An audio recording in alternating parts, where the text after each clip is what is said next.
Trustees जे आहेत त्यांच्या वतीने स्वागत आहे. आज तुम्ही करताय. स्वागत करत आहे. धन्यवाद. यानंतर मी शिवसेना नेते सुभाष देसाई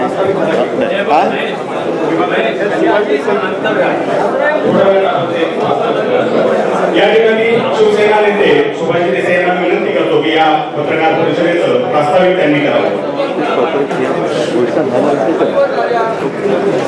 शिवसेना आणि वंचित बहुजन आघाडीचे सर्व नेते आणि पत्रकार भगिनींनो, आज या ठिकाणी एक ऐतिहासिक घटना घडत आहे आणि त्या ऐतिहासिक क्षणाचे आपण सर्वजण साक्षीदार आहोत. शिवसेना आणि वंचित बहुजन आघाडी यांच्यामध्ये गेले काही दिवस चर्चा सुरू होती.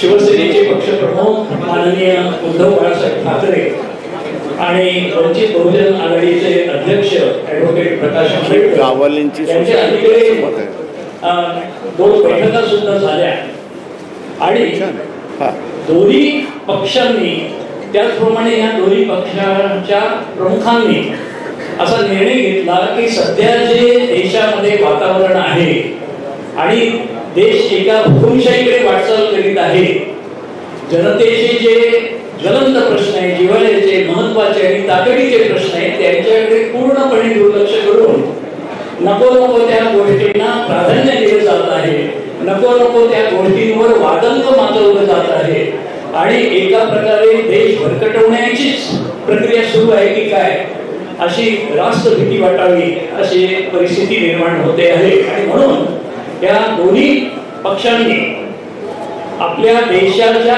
भवितव्याचा विचार करून, राष्ट्रप्रथम याचा विचार करून एकत्र यायचं ठरवलंय आणि जे काही पुढे संकट वाढून ठेवलेलं आहे किंवा त्याचे संभाव्य संकट म्हणता येईल, त्याला रोखण्यासाठी ह्या दोन्ही शक्तींनी एकत्र येण्याची नितांत आवश्यकता लक्षात घेऊन आज आता हे युतीची घोषणा करण्यासाठी ह्या दोन्ही पक्षांचे हे 2 प्रमुख नेते माननीय उद्धव ठाकरे आणि माननीय प्रकाश आंबेडकर हे आज या व्यासपीठावरून आपणाला आपल्या मार्फत सर्व महाराष्ट्र आणि देशाला संबोधित करणार आहेत.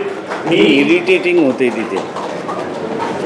आपण सर्व पत्रकार बंधू भगिनी आणि हे दोन्ही नेते यांच्यामध्ये अधिक जास्त वेळ घेत नाही. मी विनंती करतो की आता या पत्रकार परिषदेची सुरुवात करावी.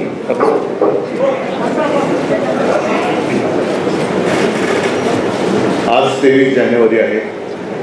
हिंदू हृदय सम्राट शिवसेना प्रमुखांचा जन्मदिवस आणि मला एका गोष्टीचं समाधान आहे, आनंद आहे की ज्या एका स्वप्नाची महाराष्ट्रातील जनता आतुरतेने वाट पाहत होती, यापूर्वी सुद्धा हा प्रयत्न झाला होता, नाही अशा प्रकार नाही, पण प्रकाशजी आणि आम्ही आज पहिल्या प्रथम एकत्र एका व्यासपीठावरती आणि पुढची वाटचाल एकत्र करण्यासाठी म्हणून या वास्तूमध्ये आलेलो आहोत.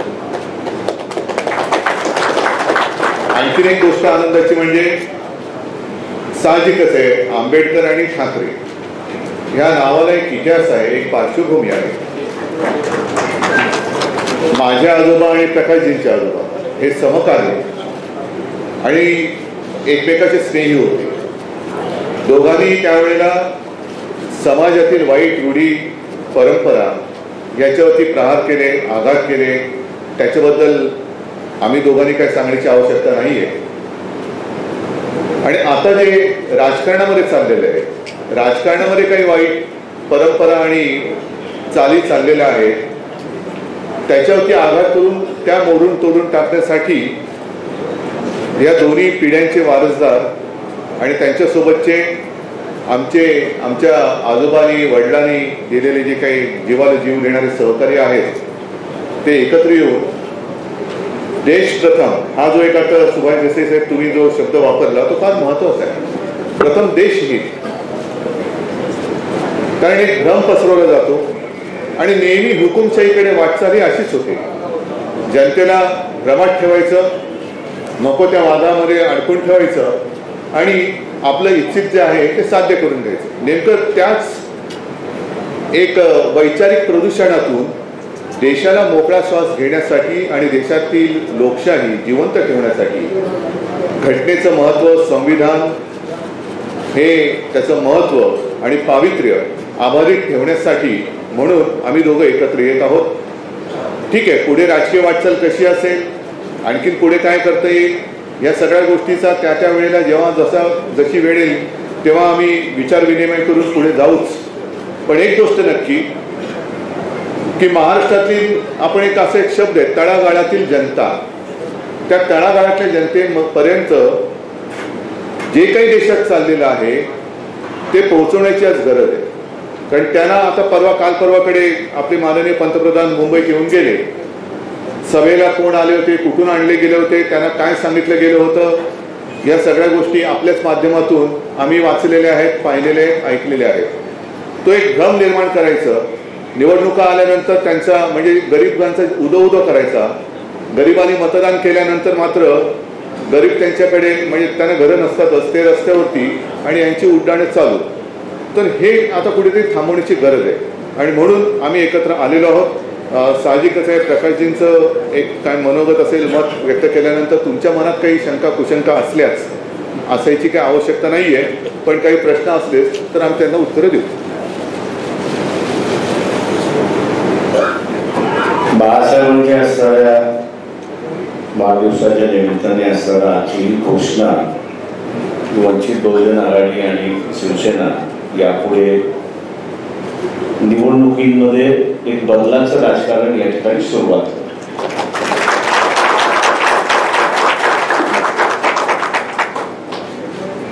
जनता दलाचा असताना कोणीही आजही त्याचा जाहीरनामा आपण जर काढला तर त्या जाहीरनाम्यामध्ये शेवटचं असं एक कॉलम होतं आणि ते म्हणजे आम्ही मंडल कमिशन त्या ठिकाणी लागू. आणि दुर्दैवाने जनता दलाचा पक्ष जो आहे तो त्या मंडल कमिशनवरतीच पडला अशी असणारी परिस्थिती आहे.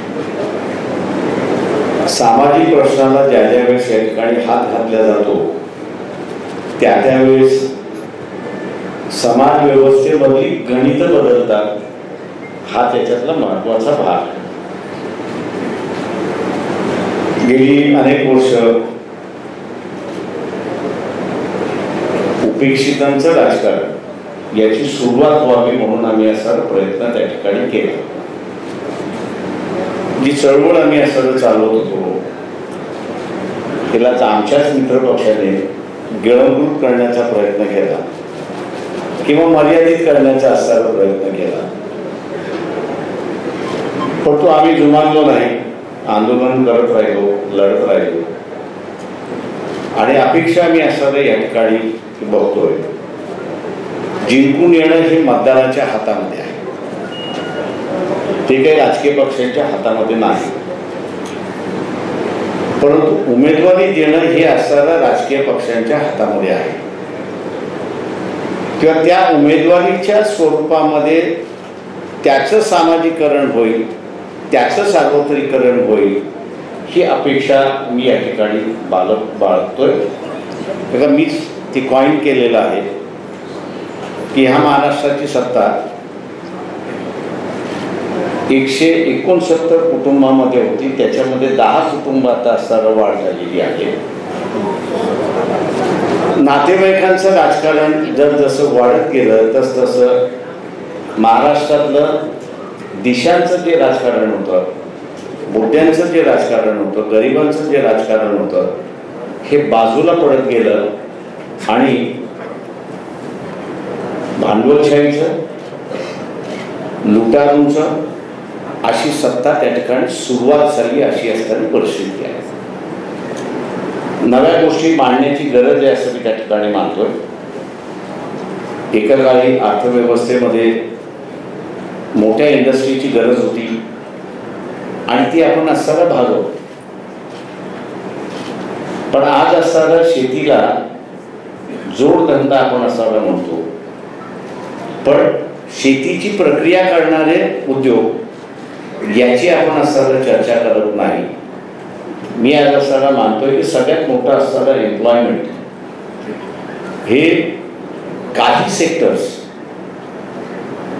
सामान्य माणसाच्या हातामध्ये आपल्याला कशा रीतीने देता येतील, व्यापारी आणि भांडवलदार याच्या हातामध्ये जाणार नाही याची जर दक्षता आपण घेतली तर मी असायला म्हणतो की डॅव्होसला जाऊन असताना मोठमोठे लाख लाख प्रोजेक्ट कधी आलेले मी पाहिलेले नाही. करारनामे फक्त त्या ठिकाणी होतात. पण या शेतीवरती पिकणारा प्रक्रिया करणारी यंत्रणा जर उभी राहिली तर महाराष्ट्रामध्ये प्रचंड मोठ्या प्रमाणात एम्प्लॉयमेंट होऊ शकतं आणि एक नवीन दिशा त्या ठिकाणी देता येते. अनेक असे प्रश्न आहेत की ज्याच्यावरती चर्चा करून आम्ही असं भूमिका आपल्या समोर त्या ठिकाणी मांडत राहू. अपेक्षा एवढीच आहे की मी शरद पवारांची रिॲक्शन आज वाचली आहे, नवीन नाही. आमच्या दोघांचं भांडण फार जुनं भांडण आहे.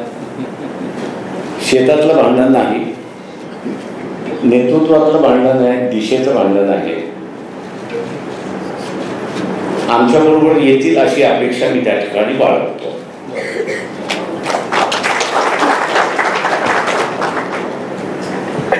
कारण का हा लढा मी एका वेगळ्या मार्गाने बघतो. नरसिंहराव ज्यावेळेस पंतप्रधान झाले आणि VP सिंग आणि चंद्रशेखर गेले त्यावेळेस मी खासदार झालो. आमचा पहिला असा आवाज होता त्यावेळेस टेलिकॉम मंत्री जे होते त्यांच्या विरोधात. 15 दिवस आम्ही असं सभागृह बंद केलं. नरसिंहरावांचे असताना चांगले संबंध होते म्हणून त्यांनी महिन्याभरानंतर बोलून घेतलं आणि विचारलं की तुम्ही काय केलं. म्हटलं आंदोलन केलं. तुम्ही त्याच्या पुढे काय केलं तेवढं मला सांगा. तर म्हटलं माझ्या लक्षात आलेलं नाही, संध्याकाळी या सांगतो. आणि संध्याकाळी बसल्यानंतर त्यांनी असं सांगितलं की अशा रीतीने तुम्ही असं चालवत गेला तर पॉलिटिकल लिडरशिप ह्या देशामध्ये तुम्ही संपवणार. आज दुर्दैवाने मी असं जे बघतोय की त्या काळी नंतर आम्ही असं त्या सगळ्या गोष्टी थांबून व्यवस्थितरित्याने असं मांडण्याचा प्रयत्न केला. पण आज ईडीच्या मार्फत या देशातलं पॉलिटिकल लिडरशिप संपवण्याचा असणारा भाग त्या ठिकाणी चाललेला आहे. त्यांनी खरंच आरोप केला असेल, खरेच पैसे खाते असेल तर त्यांच्या कोर्टात घेऊन जा, केसेस चालवा आणि जेलमध्ये टाका. पण कोर्टात जायचं नाही, जेलमध्ये चालवायचं नाही आणि फक्त लिडरशिपवरती असणारा जो आक्षेप घेण्याचा असणारा भाग आणि कॅरेक्टर एसिग्नेशन करण्याचा जो भाग चाललेला आहे तो सगळ्यात मोठा डेंजरस मी असणारा त्या ठिकाणी मानतो. आपण कोणीही अमरपट्टा घेऊन आलेलो नाही. एक दिवस आपलाही असणारा अंत होणार आहे, तसा नरेंद्र मोदी यांचाही अंत होणार आहे. त्यांच्या पक्षामध्ये त्यांनी लिडरशिप, दुर्दैव मी असं म्हणेन की त्यांनी त्यांच्या पक्षामधली सुद्धा लिडरशिप संपवलेली आहे, वरती येऊ दिलेली नाही. मला अनेक मंत्री त्यांच्यातले असताना भेटतात आणि सांगतात की आम्ही असताना फक्त फायली उचलून घेऊन जायचं आणि करायचं एवढंच आमच्याकडे कामकाज राहिलेलं नाही. बाबासाहेबांनी असं एकदा म्हटलं होतं, क्रायसिसमध्ये पॉलिटिकल लिडरशिप ही डेव्हलप होत असते आणि एखादी आता असताना क्रायसिस या ठिकाणी डेव्हलप झाली तर मला कुठेही नॅशनल पॉलिटिकल लिडरशिप त्या ठिकाणी दिसत नाही. आणि म्हणून स्टेटमेंट आम्ही जे काढलेलं आहे त्याच्यामध्ये राष्ट्र हा सगळ्यात महत्त्वाचा असं आम्ही त्या ठिकाणी मानतो. ती पॉलिटिकल लिडरशिप असताना डेव्हलप झाली पाहिजे, तिला उभारली पाहिजे, तिला प्रोटेक्शन दिलं पाहिजे आणि ते करण्याचं आम्ही असं कटिबद्ध या ठिकाणी आहोत. महाराष्ट्रात असेल, महाराष्ट्राच्या बाहेरचं असेल, जे प्रादेशिक पक्ष आहेत आणि प्रादेशिक पक्ष स्वतःचं लिडरशिप आणि स्वतःचं संघटन उभं करणार असतील तर त्यांना आमच्याकडून नेहमीच मदत राहील, पाठिंबा राहील आणि त्यांच्या प्रयत्नामध्ये आम्ही असा जेवढा हातभार घालता येईल तेवढा हातभार आम्ही या ठिकाणी घालू. महाराष्ट्राचं एक नवीन ज्याला म्हणता येईल की कार्यक्रमावरती विकासावरती आपण आणलं पाहिजे अशी असणारी जी परिस्थिती आहे ती निश्चितपणे आम्ही दोघं मिळून या ठिकाणी आणण्याचा प्रयत्न करू. आणि राजकारण हे मुद्देशीर आणि विवेक आणि नीतिमत्तेवरती येईल एवढं बघण्याचा आम्ही प्रयत्न करू, एवढं मी आपल्या समोर सांगतो. थांबतो. मी माईक तुमच्याकडे फिरवतो, मी माईक फिरवतो आणि हे करतो. पोचवा द्या. अरे ते बोलतात ना, ते विचारतात ना. महाविकास आघाडी सोबत बाळासाहेब आले अशी आहे फक्त शिवसेनेबरोबर बाळासाहेब आले, कारण ते बाळासाहेब अन्य दोन्ही पक्षांमध्ये ते आता असताना जे आहे ते आम्ही दोघंच एकत्र आलेलो आहोत. काँग्रेसने त्याला अजून असताना स्वीकार द्यायचा आहे, स्वीकारतील अशी मी अपेक्षा करतो. हे मगाशी म्हणालो की शरद पवारांचा आणि आमचं असताना फार जवळचं शक्य होतं. किती होतं हे तुम्हाला सगळ्यांना माहिती आहे, पण ह्या आघाडीमध्ये ती येतील अशी आम्ही असताना अपेक्षा करतो किंवा त्यांना असताना आम्ही विनंती करू. एक मिनिट, माझं उत्तर थांबा ना. त्यांच्या प्रश्नाला प्रकाशजींनी उत्तर दिलेलं आहे. प्रकाशजी, आपण आपले आणि राष्ट्रवादी किंवा पवारसाहेबांबरोबरचे संबंध सांगितले. आमचे सुद्धा 3 वर्षापूर्वीपर्यंत कसे संबंध होते हे जगजाहीर आहे. परंतु ज्या वेळेला आमच्याही असं लक्षात आलं की फसवणुकीचं राजकारण सुरू होत आहे, त्यावेळेला आम्ही निर्णय घेतला. तसं काँग्रेस आणि राष्ट्रवादी आणि शिवसेना हे 3 पक्ष एकत्र येतील का, एकत्र कसे येऊ शकतील, एकत्र आल्यानंतर आमच्यावरती सुद्धा फार वाईट विचित्र आरोप झाले. पण त्या सगळ्या आरोपांना आणि आरोप करणाऱ्यांना राजकारणात आम्ही उरून उरलो आणि जवळपास 2.5 वर्ष हे सरकार, महाराष्ट्र महाविकास आघाडीचं सरकार आपण यशस्वीपणाने चालवलं. मुळामध्ये हेतू चांगला असेल तर सगळ्या गोष्टी पुढच्या चांगल्या होतात. आणि मी मुद्दामून आपल्यासमोर माहिती देऊ इच्छितो की असं काही नाही आहे की काल रात्री आम्हाला स्वप्न पडलं की चला आपण एकत्र येऊया आणि आज आम्ही एकत्र आलो. यापूर्वीसुद्धा आमच्या काही बैठका झालेल्या आहेत, चर्चा झालेली आहे. काँग्रेसबरोबर सुद्धा चर्चा झालेली आहे, अगदी राष्ट्रवादीबरोबर सुद्धा चर्चा झालेली आहे. आणि महाविकास आघाडीमध्ये आपण येण्यासाठी कोणाची तशी काही ना आहे असं काही दिसलेलं नाही.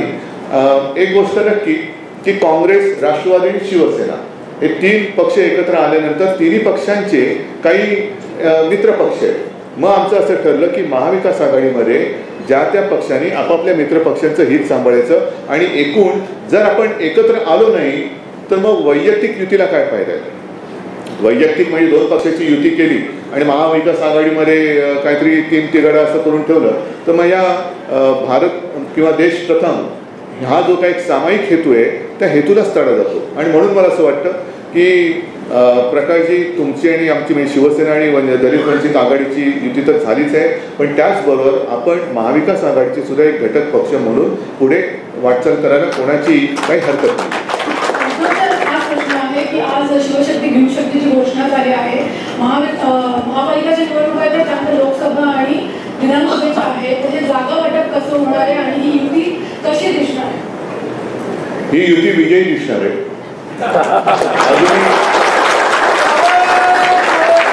अजूनही निवडणुका जाहीर झालेल्या नाहीत. आम्ही तर सांगतोय पहिल्या दिवसापासून निवडणुका घ्या, हिंमत असेल तर निवडणुका घ्या. हे माझं त्याही वेळेचं आव्हान, जेव्हा आमची युती नव्हती तेव्हापासूनचं आव्हान आज सुद्धा कायम आहे. लवकरात लवकर ह्यांनी निवडणुका घ्याव्याच. मग जागा वाटप काय असेल, कसं काय असेल तो प्रश्न आमचा आहेच. तो विचार केल्याशिवाय का आम्ही एकत्र आलेलो नाही आहोत. पण आज सुद्धा माझं तुमच्या सगळ्यांच्या माध्यमातून ह्या गद्दारांना म्हणा आणि त्यांच्या गद्दारांच्या राजकीय बाब झाल्याला आव्हान आहे की हिंमत असेल तर लवकरात लवकर निवडणुका घ्या.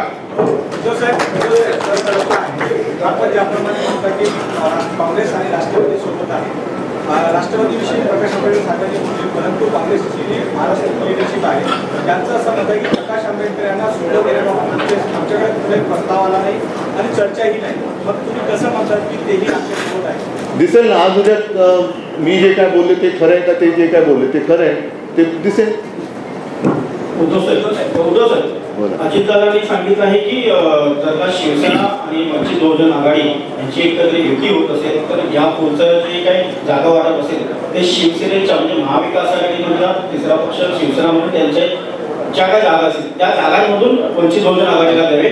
महाविकास आघाडीमध्ये त्यांना स्थान असेल असं अजितदादांचं म्हणणं. नाही, महाविकास आघाडीमध्ये स्थान असणार. शेवटी अजूनही कोणी कोणत्या जागा लढायच्या हेच मुळामध्ये ठरवण्याची वेळ आलेली आहे, आता गरज आहे. आणि ते ठरवल्यानंतर कोणाच्या वाट्याला कोणत्या जागा, हा जागा ठरल्यानंतर मग कोणी कोणत्या मित्रपक्षाचं कसं हे करायचं. जसं आता विधान परिषदेच्या बाबतीत झालं, केली ना, आम्ही एकमेकाला मदत केली. त्याच्यामध्ये सुद्धा अगदी नागपूरला आम्ही अर्ज भरला होता पण मागे घेतला. नाशिकची जागा ही काँग्रेसला सोडली होती. काँग्रेसच्या उमेदवारांनी काय ते करू नये ते केलं. त्याच्यानंतर मग आम्ही अपक्षाला तिथल्या पाठिंबा महाविकास आघाडीच्या उमेदवार त्या शुभांगीताई पाटील सगळ्यांनी मिळून केलं. अमरावतीची जागा काँग्रेसने जिंकलेली होती, ती आम्ही काँग्रेसला सोडली, पण काँग्रेसने आमचा माणूस उमेदवार म्हणून केला, आम्ही काही त्याला म्हटलं नाही. त्याच्यामुळे हे सामंजस्याचं राजकारण आता यापुढे करायचं नसेल तर मग मला असं वाटतं एकत्र येण्याचं नाटक कोणी करू नये. उद्धव साहब इथे ठाकरे परिवार ने कभी भी जात पात की राजनीति नहीं की है. आज इस गठबंधन के दौरान आपने कहा कि आपकी प्राथमिकता राष्ट्र होगी, तो क्या ऐसे में समझा जाए कि यहाँ से पॉलिटिकल लाइन आगे गठबंधन में आप जात पात की राजनीति करेंगे या फिर सारी चीजों मेरे पिताजी ने कई बार कहा है कि आमचं हिंदुत्व हे राष्ट्रीयत्व आहे. हे त्यांनी अनेकदा बोललेलं आहे. मैं कोई नई बात नहीं करने जा रहा हूँ. अगर नई बात मैं करता तो बात अलग थी, लेकिन मैंने जो मेरे पिताजी ने कहा है वही बात मैं दोहराता हूँ और उसी राह पर हम चले हैं. और इसके आगे जाकर मैंने कहा कि पिताजी ही क्यों, मेरे जो दादाजी थे और हमारे दोनों के दादाजी, उन्होंने उस वक्त जो हमारे धर्म में बुरी कुछ गलत प्रथाएं थी. हाँ, थोडं हिंदी माझं हा एक आता फायदा होणार आहे मला. गलत प्रथाएं थी, उसका विरोध किया. तो हमेशा देश हित सबके सामने, पहिले देश नहीं रहेगा तो हम क्या रहेंगे. आणि हिंदुत्व आमचा श्वास आहे, हिंदुत्व हे राष्ट्रीयत्व आहे. हिंदुत्व म्हणजे काय आहे हे सगळं प्रकाशजींनी ऐकलेलं आहे, वाचलेलं आहे. आणि त्यांनी सांगितलेलं आहे की आता जी काही शिवसेना पुढे येते ते आम्हाला मान्य आहे. उद्धव जी, आज युतीची घोषणा होते आहे. यापूर्वी अनेक बैठका झाल्या. या बैठकांमध्ये खास करून मुंबई महानगरपालिकेसंदर्भात जागा वाटपाची काही प्राथमिक चर्चा झालेली आहे का? दोन्ही पक्षांकडून काही म्हणून मी तुम्हाला काय सांगतो, हे असे सगळे प्रश्न तुम्ही विचारण्यापेक्षा माझं पुन्हा एकदा या सरकारला आव्हान आहे, हिंमत असेल तर निवडणुका घ्या. मग आमच्या युतीचा जागा वाटप काय झालेलं आहे, कसं झालेलं आहे, चर्चा काय झालेली आहे, ते तसं करण्यापेक्षा आम्ही लढून जिंकूनच टाकू ना. आपण म्हणालात की वंचित बहुजन आघाडी महाविकास आघाडी यावं यासाठी म्हणजे तशी काही हरकत नाही, पण शरद पवार आणि प्रकाश आंबेडकरांचे जे संबंध पाहतात ते संबंध सुधारावे यासाठी आपण व्यक्तिशः काही नक्कीच करणार ना.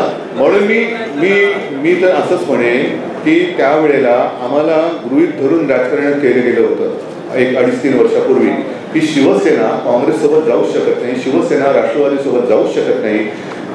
त्या तर वेळेला मला असं सांगण्यात आलं की बघा राष्ट्रवादीबरोबर चाललंय, पवारसाहेबांचं लौकिक तुम्हाला माहिती आहे, कधी पण दगा देतील, हे मी जाहीर भाषणात सांगितलेलं आहे. मी त्यांच्याकडे बघत राहिलो आणि माझ्याच लोकांनी दगा दिला. म्हणजे एकूण जे राजकारण चाललेलं आहे की आता दुसऱ्याचं घर फोडून स्वतःचं घर सजवणारी अवलाद जी सत्तेवरती येऊ बघते ती दाढून टाकण्याची आज गरज आहे. आणि त्याच्यासाठी गरिबांचा आणि सगळ्यांचा जो एक भवनिराश झालेला आहे तो दूर करण्याचा जाऊ. माझा प्रश्न प्रकाश आंबेडकर साहेबांना आहे.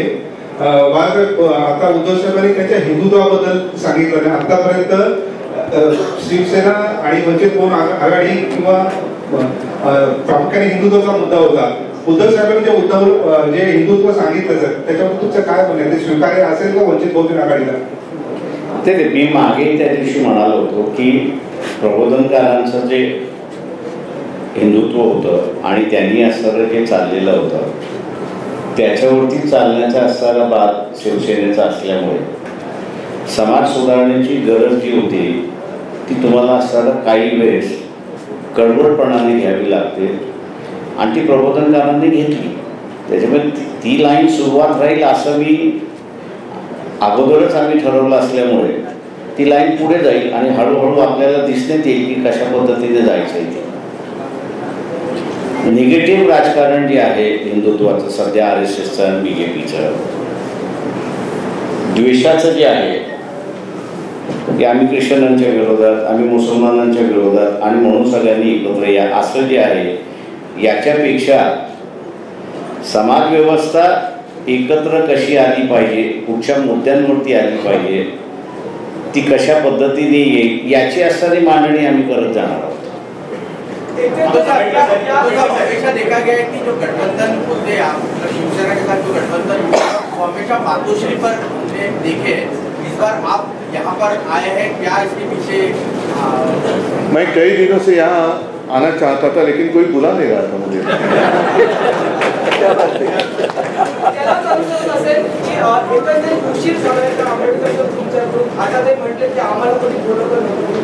नाही, उशीर कोणत्याही गोष्टीला होत नसतं। उशीर झाला तरी चालेल, पण सुरुवात होण्याची गरज असते, ती सुरुवातच झाली।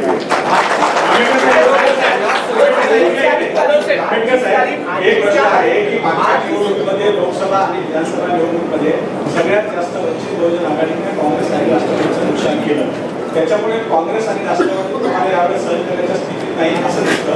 त्यावेळेस एक सेकंद, त्यांनी उत्तर देण्याच्या आधी गेल्या लोकसभेला आणि विधानसभेला यांनी नुकसान केलं असेल, पण आम्ही तर काँग्रेस आणि राष्ट्रवादीच्या विरोधातच लढलो होतो।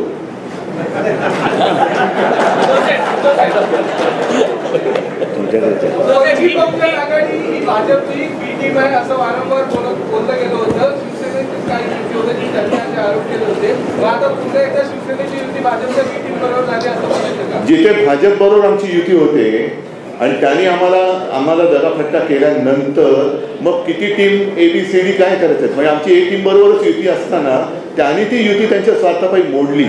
आणि अत्यंत नेमकेपणाने प्रकाशजींनी सांगितलं की आत्ताचं जे भारतीय जनता पक्षाचं नेतृत्व आहे त्यांनी त्यांच्याच पक्षातल्या नेतृत्वाची एक फळी कापून टाकलेली आहे। म्हणजे नेमकं यांना राजकारणात करायचंय काय, यांना शत्रू नको, विरोधक नको आहेत, ठीक आहे, मी समजू शकतो राजकारणामध्ये विरोधक असायला पाहिजे, पण त्यांचा पराभव करणं, पण यांना मित्रही नको, म्हणजे मग नेमकं साधायचं काय? आणि म्हणूनच मला असं वाटतं की हे आता आमचं, तुम्ही आम्हाला एका धर्म बिर्म याच्यावरती प्रश्न विचारण्यापेक्षा आज देश कसा वाचवायचा, कारण देशाची वाटचाल ही सरळ सरळ हुकुमशाहीकडे चालल्याचं दिसतंय। आता जी काही एक न्याय व्यवस्था म्हणून शिल्लक राहिलेली आहे त्या न्याय प्रणालीला, न्याय व्यवस्थेला सुद्धा दमदाट्या केल्या जात आहेत। हे कोणत्या लोकशाहीचं द्योतक आहे? म्हणजे तिकडे यांना न्याय संस्था सुद्धा आपल्या बुडाखाली घ्यायची, इतर संस्था यांच्या बुडाखाली पाहिजेत। मग असं सगळं असेल तर देशात लोकशाही कुठे राहिली? मग जी काय आज काल असताना साक्षात्कार झालेलं आहे रिजिजूंना की काय राज्य घटना ही सर्वोच्च आहे, त्या घटनेमध्ये बसतंय का? त्या घटनेत ते बसतंय का? घटनेने प्रत्येकाचे अधिकार हे आखून रेखून दिलेले आहेत। मग तुमच्या अधिकारावरती अतिक्रमण करणं हे कसलं द्योतक आहे?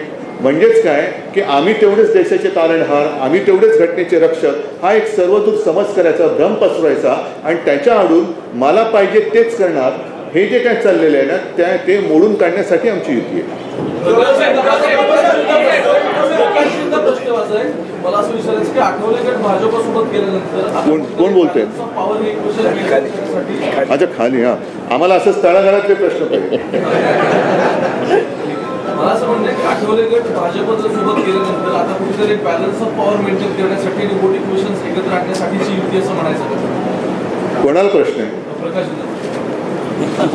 मी आपलं कोणाबरोबर गेलोच नव्हतो, मी आपले एकटंच लढत होतो, त्याच्यामुळे बॅलन्सिंग करण्याचा प्रश्नच राहिला नाही।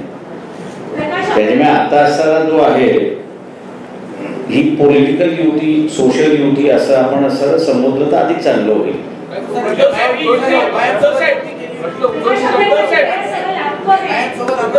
मेरा सवाल एक आपको है, आपकी आलोचना की गई कि पिछले इलेक्शन में बीजेपी की वीक टीम के मैंने कहा ना उत्तर दिया उसको, साथ जा रहे हैं राष्ट्रवादी और एनसीपी और कांग्रेस के साथ आपका कैसा आगे गठबंधन कैसा रहेगा, आपकी राजनीति उनके साथ कैसी रहेगी? देखिए सवाल जो आपने जो पूछा है वो लोकसभा के वक्त जो है कांग्रेस और एनसीपी दोनों का ये सवाल था कि हम लोग कह रहे थे कि हम उनके साथ आने के लिए तैयार है, और हम लोग की मांग ये थी 12 लोकसभा की सीटें हैं कि जो एनसीपी और कांग्रेस 5 बार हारी हुई है, जो जीती नहीं। हम उनसे ये कह रहे थे कि भाई इन 12 सीटों में से आप हमसे शेयर कर लीजिए, कांग्रेस शेयर करने के लिए तैयार नहीं थी। अब वजह क्या है मैं आज नहीं बताना चाह रहा हूं, लेकिन जब उनको पता चला कि MIM के साथ में हम लोग का जो समझौता था वो उनके लिए दिक्कतें खड़े कर रहा है, तो उन्होंने ही आरोप लगाया, कांग्रेस और एनसीपी ने आरोप लगाया कि हमको जो है वो बीजेपी ने खड़ा किया। सवाल यह है कि उनको जीतना था या हारना था। पिछले लोकसभा के इलेक्शन में हम लोग 65 लाख वोट लिए थे। अगर उसकी जोड़ अगर एनसीपी और कांग्रेस में हो जाती तो शायद मेरे ख्याल से 20-20 सीटें दोनों जीतते, ऐसी एक परिस्थिति है। सवाल यह है कि इसमें अगर कोई तथ्य होता तो लोग हमारे पीछे नहीं होते, लेकिन कांग्रेस की जो रणनीति थी, एनसीपी की जो रणनीति उस वक्त थी, अब मेरे ख्याल से उसको पीछे छोड़ना चाहिए। जो बातें हो गई उसको हम लोग ने भूलना चाहिए, नया रास्ता अपनाना चाहिए। और इसलिए मैं नया रास्ता अपनाने से कह रहा हूँ कि जो डिक्टेटरशिप आ रही है, आज मैं लोगों से कह रहा हूँ कि आज तक राजनीतिक पार्टी और राजनीतिक नेता ही आरोप कर रहे हैं कि डिक्टेटरशिप आ रही है। अब मैं लोगों को डिसाइड करने को कह रहा हूँ कि BBC की जो फिल्म है 2004 की बात है, 2 बार उसके बाद मोदी जी को प्राइम मिनिस्टर लोगों ने बना दिया। मतलब उस इंसिडेंट का लोगों पे कोई असर नहीं हुआ। ये परिस्थिति होने के बावजूद भी आज 2022 में BBC कुछ दिखा रही है तो हम उसको टॉलरेट नहीं कर रहे, हम उसको सहने के लिए तैयार नहीं है। मैं आप लोगों से ये पूछ रहा हूँ कि ये जो मानसिकता है कि हम किसी को सहन करने के लिए तैयार नहीं है, क्या ये निर्देश करती है या नहीं करती है कि हम लोग डिक्टेटर की ओर बढ़ रहे हैं और एक नया डिक्टेटर इस देश में पैदा हो रहा है? इसका फैसला आम लोगों ने लेना चाहिए और आम लोगों ने अपनी राय बनाना चाहिए। ये अब हम लोग जो लोगों से कह रहे हैं, मैं उम्मीद करता हूँ कि आम जनता जो है इस पर सोचेगी और अपने विचार रखेगी। उद्धव साहब, आपसे सवाल ये है कि अभी आपने कहा कि राष्ट्र प्रथम, ये आपका एक नारा है या ये एजेंडा है। हमेशा बीजेपी भी कहते आ रही है कि राष्ट्र प्रथम, तो आपका एजेंडा उनके एजेंडा से अलग कैसे है? जैसे हमारा हिंदुत्व उनके हिंदुत्व से अलग है वैसी ही नवीन कृती आहे ती महाराष्ट्रातल्या तळागाळात पोहोचवण्यासाठी आपण काही महाराष्ट्रातले धोरणे करणार आहात का? आणि दुसरा प्रश्न असा आहे की गेल्या महिन्याभरापासून तैलचित्राचा जो विषय आहे, तैलचित्र विधिमंडळात लावण्यात येणार, आपल्याला निमंत्रण आहे, आपण पाहिलं नाही, अशा वेगवेगळ्या गोष्टी बाहेर ऐकायला येत होत्या, त्यावर आपलं काय मत आहे? एक पहिला मुद्दा असा आहे की मी स्पष्ट करू इच्छितो, आत्ता जे प्रकाशजींनी सांगितलं की नया रास्ता आणि त्याच्याबरोबर काँग्रेस आहे, राष्ट्रवादी आणि शिवसेना आहे, असे सगळे एकत्र आहेत आणि प्रकाशजी नया रास्ता म्हणतात, त्याच्याबरोबर नया रास्ता आणि नया रिश्ता, ह्या महत्त्वाच्या गोष्टी। एक रिश्ते की नई शुरुआत हम करने जा रहे हैं आणि ज्या काही भूतकाळात चुका झाल्या असतील त्या आता गाडून टाकून आपल्याला पुढे जाणं गरजेचं आहे, कारण नाही तर खरंच आज देशासमोर नेतृत्व कोण करणार हा मोठा प्रश्न आहे। आणि ती जी काही पोकळी तयार झालेली आहे ही पोकळी देशासाठी घातक आहे आणि असंच जर काय या दिशेने राजकारण चालत आलं तर फार पूर्वी जे शिवसेना प्रमुख म्हणायचे की देशात अराजक येईल, तर देशाची अराजकाकडे ही वाटचाल तर सुरू नाही झाली, हा एक प्रश्न स्वतःला विचारण्याची गरज आहे। आणि म्हणून मला असं वाटतं की ज्याप्रमाणे शिवसेना, काँग्रेस आणि राष्ट्रवादी, माझा काही त्यावेळेला संबंध नव्हता राजकीय, जेव्हा आम्ही 25-30 वर्ष एक हिंदुत्व भाजप एकटे म्हणजे आम्ही वटपौर्णिमा करत होतो, सगळं करत होतो, याचा अर्थ असा नाही की जन्मोजन्मी हाच जाऊ द्याचा, तर बायको म्हणाले, पण त्यांनी मात्र काही करायचं, त्यांनी PDP बरोबर बसायचं, त्यांनी यांच्याबरोबर जायचं, त्यांनी त्यांच्याबरोबर जायचं, म्हणजे आम्ही वटपौर्णिमा करतो आणि ते बाहेर खालीपणा करतोय, असं हिंदुत्व आम्हाला मान्य नव्हतं। आणि खरं हिंदुत्व काय आहे की ठीक आहे ना, आज मोहन भागवत, आज म्हणजे आता मी दसऱ्याच्या वेळेला बोलवलं, मशिदीत जाऊन आले, हिंदुत्व सोडलं का त्यांनी? भारतीय जनता पक्षाने PDP बरोबर समझोता केला होता, हिंदुत्व सोडलं का त्यांनी? संघमुक्त भारत म्हणणाऱ्या नितीश कुमार बरोबर त्यांनी आता त्यावेळेचा चाललेला लालू आणि त्यांचा संसार मोडून घुसले होते. हे दुसऱ्याचा संसार मोडून त्याच्याबरोबर साठवलुट करणं हे हिंदुत्व आहे का? तर ह्या सगळ्या गोष्टी आता खूप झाल्या. ते जे म्हणतील तेच खरं, हा एक जो भ्रम ते निर्माण करतात तो मोडून काढण्यासाठी आम्ही एकत्र आलेलो आहोत. आणि साहजिकच आहे, ज्या वेळेला एकत्र येऊन वाटचाल कशाला म्हणतात, ती वाट चालली पाहिजे. आणि त्याच्यासाठी महाराष्ट्रभर जिथे जिथे जाण्याची गरज असेल तिकडे मी जाणार.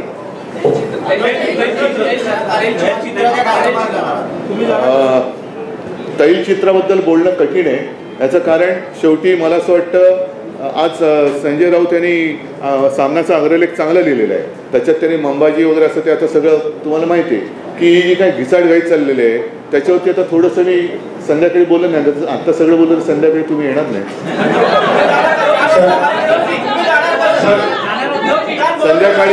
संध्याकाळी मी जाणार आहे, नक्की जाणार आहे. 5 वाजता रिगलच्या पुतळीच्या इकडे मी नक्की जाणार आहे आणि त्याच्यानंतर 6 वाजता षण्मुखानंद हॉलमध्ये नक्की जाणार आहे. सर, नाशिक पदवीधर मतदारसंघामध्ये वंचित बहुजन आघाडीचे उमेदवार आहेत, तर त्यांच्याबद्दलचं काय स्पष्टीकरण? युतीचं जे आहे ती चर्चा आज जाहीर झाली अशी असणारी परिस्थिती आहे. इलेक्शन जे आहे ते अगोदर सुरुवात झालेलं आहे. तेव्हा पॉलिटिकल पार्टीजनी आपापल्या असणाऱ्या भूमिका घेतलेल्या आहेत. त्या इलेक्शनमध्ये आणि आजच्या याच्यामध्ये फरक असं मी त्या ठिकाणी मानतो. ते इलेक्शन तसेच चालत राहतील. रिझल्ट जे येतील ते लोकांसमोर 30 तारखेला त्या ठिकाणी दिसतील.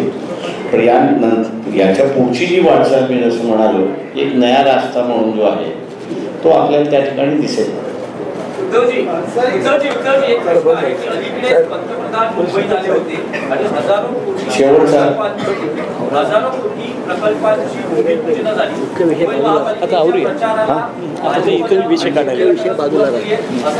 मला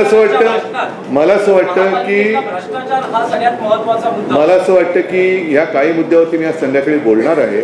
म्हणून आता एक राज्याच्या आणि देशाच्या दृष्टीने एक महत्त्वाचं जे पाऊल आम्ही दोघं टाकतोय ते म्हणजे शिवशक्ती भीमशक्ती एकत्र येणं. त्याच्यासाठी देशाचा विचार करणं साहजिकच आहे. याचा अर्थ आम्ही कोणी काय धर्म सोडून कुठे काय पुढे जाणार आहोत अशातला भाग नाही. पण देश हा आमचा धर्म आहे, माणुसकी आमचा धर्म आहे. त्यांनी जो काही धर्म स्वीकारलेला आहे, माझा धर्म जो काय आहे तो त्याच्यात एकमेकाच्या आड कुठे न येता दोन्ही धर्म आणि त्यातल्या वाईट रूढी परंपरा दूर करण्याचं काम मी मागाशी सांगितलं की दोघांच्या आजोबांनी केलं. तीच वाटचाल आम्ही यापुढे करत राहू. ठीक आहे, मला असं वाटतं आपण